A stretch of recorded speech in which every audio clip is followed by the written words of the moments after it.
Hi ನಮಸ್ಕಾರ. 8ನೇ ತರಗತಿ ವಿದ್ಯಾರ್ಥಿಗಳಿಗೆ ರೂಪಾತ್ಮಕ ಪರೀಕ್ಷೆ 2 ಅಂದರೆ ಎಫ್2 ಎಕ್ಸಾಮ್ ಸ್ಟಾರ್ಟ್ ಆಗುತ್ತೆ. ವಿಷಯ ವಿಜ್ಞಾನದ ಮೇಲೆ ನಾವು ಪ್ರಶ್ನೆ ಪತ್ರಿಕೆಯನ್ನು ನೋಡೋಣ.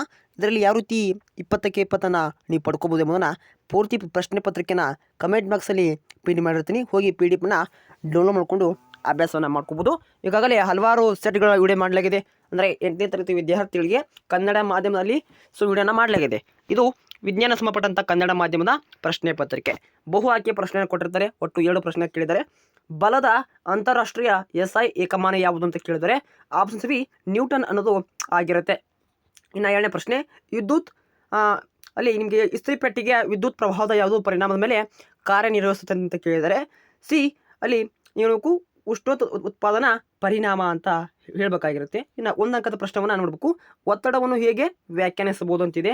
ವಿದ್ಯುತ್ ಪ್ರವಹಿಸುತ್ತಿರುವಂಥ ತಂತಿಯ ಹತ್ತಿರ ದಿಕ್ಸೂಚಿಯನ್ನು ಇರಿಸಿದಾಗ ಏನಾಗುತ್ತೆ ಅಂತ ಪ್ರಶ್ನೆನ ಕೇಳಿರ್ತಾರೆ. ಹಾಗೆ 2 ಅಂಕದ ಪ್ರಶ್ನೆಗಳು ಕೂಡ ಕೇಳಿದ್ದಾರೆ, ಅವನು ನೋಡ್ಕೊಳ್ಳಿ. ಸೊ ಇನ್ನು 3 ಅಂಕದ ಪ್ರಶ್ನೆಗಳು ಇವೆ, 4 ಅಂಕದ ಪ್ರಶ್ನೆಗಳು ವೆರಿ ಇಂಪಾರ್ಟೆಂಟ್ ಇರ್ತವೆ. ಸೊ ಉತ್ತರ ನೋಡಿ ಬನ್ನಿ. ಮೊದಲನೇ ಪ್ರಶ್ನೆ ಸರಿಯಾದ ಉತ್ತರ ಆಪ್ಷನ್ ಬಿ ನ್ಯೂಟನ್. 2ನೇ ಪ್ರಶ್ನೆ ಸರಿಯಾದ ಉತ್ತರ ಆಪ್ಷನ್ ಸಿ ಅಲ್ಲಿ ಉಷ್ಣೋತ್ಪಾದನಾ ಪರಿಣಾಮ ಆಗಿದೆ. ಒತ್ತಡ ಹೇಗೆ ನಾವು ವ್ಯಾಖ್ಯಾನಿಸಬಹುದು ಎಂಬುದನ್ನು ಇಲ್ಲಿ ಕೊಟ್ಟಿದ್ವಿ. ಉತ್ತರ ಕೂಡ ಕಂಪ್ಲೀಟ್ ಇದೆ.